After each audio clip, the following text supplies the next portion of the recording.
All right, hello everyone. Welcome back to the Stubbornly Refused series, going over the exercises one a day or about 5 times a week. Today we have exercise 4. This will be a really good exercise because it talks about childhood and the myths surrounding childhood and why it's so important to break some of these myths down. Before I go any further, please subscribe, hit that like button down below, message Phil at OCDrecovery.com. We can get you in. We work all over the world. We're more than likely the fastest growing OCD and anxiety platform on earth. It's incredible. I've been here for a long time, and to see where it came from to where it is today, through the personal lived experience, helping people in 70, 80 different countries, language barriers, this book right here is more than likely one of the most, if not the most important book when it comes to OCD and anxiety recovery outside of the myth of self-esteem, which once I'm done with all these books, I'll go through different things in that book as well. Okay, so try to remember some of the worst incidents that take place in your childhood. Anything. How about the time your mother bawled you out, etc., etc.? Do you remember, in quotations, the very traumatic events? This doesn't mean that there's not events that people that go through. When it comes to Ellis's text and the way he wrote, it can come across as demeaning for some people, but that's definitely not what he meant. He just, at the time, there were so many people that believed in traumatic experiences and telling people that their lives are ruined, etc. Do you still think it greatly influenced you for the rest of your life? Because you hear people all the time, and whether it's coaches, whether it's anyone in the psychological realm, telling people that traits, personality traits that you have now are absolutely unchangeable because it came from your childhood, it came from the event, etc. So it really didn't. Now that you think about it carefully, first of all, try to remember or to figure out what you told yourself during those traumatic or hurtful events. So let's say, for me and my mother didn't get along a lot, and I blamed a lot of my anger on my mother, which actually wasn't true whatsoever because I've changed that entire belief. But I held that belief because so many people had told me throughout my life that because of the relationship that you and your mother had, it's the reason why you're angry. It's the reason that you and your mother have such a bad relationship. That actually wasn't true by any means whatsoever. It was the beliefs I was holding on how my life should have turned out. That was actually what was happening. So it sounded like this. That should not have happened, and it couldn't happen to me. Conditional life acceptance, etc., etc. When you were panicked about something, think about how you said to yourself, this is awful, this is the worst thing ever. This goes for anything, and I mean any singular event in your life.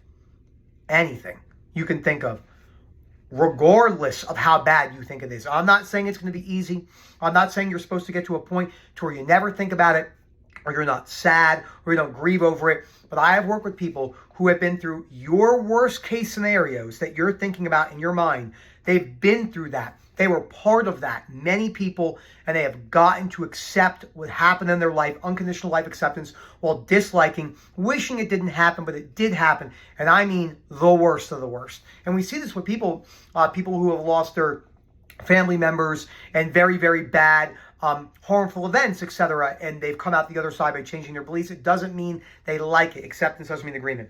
So track down as you can the irrational beliefs that made you feel hurt and upset when you were young, and the self-defeating ideas that you hold right now, the ones you hold in this moment. Okay? So, and this is key, such as, my own mother knew I was no good, and that's why she kept criticizing me. I still can't recite well in front of people how terrible, I'm a moron, I'm an idiot, etc. Use your knowledge of the REBT principles of how you upset yourself with your musts and commands to understand exactly how upsetting yourself during your childhood, how you did, and how you still preserve those feelings today. This is arguably one of the most important exercises in the book. Everyone knows I like page 70, 71, 96, 97, the dib sheet.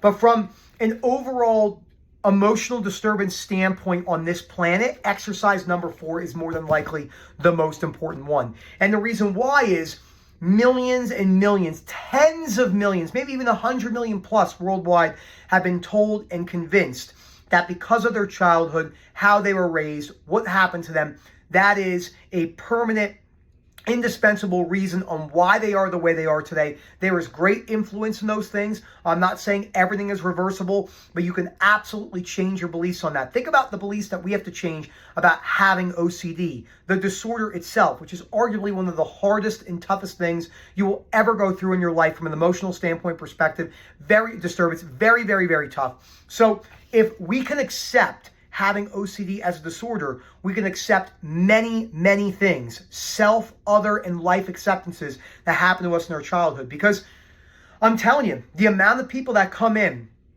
and say, no, well, I was really traumatized when I was younger, and this is the way I am. This is why I am the way I am. It's not actually accurate by any means, because there are people out there who have gone through your exact scenario and or worse and or multiple times of that scenario.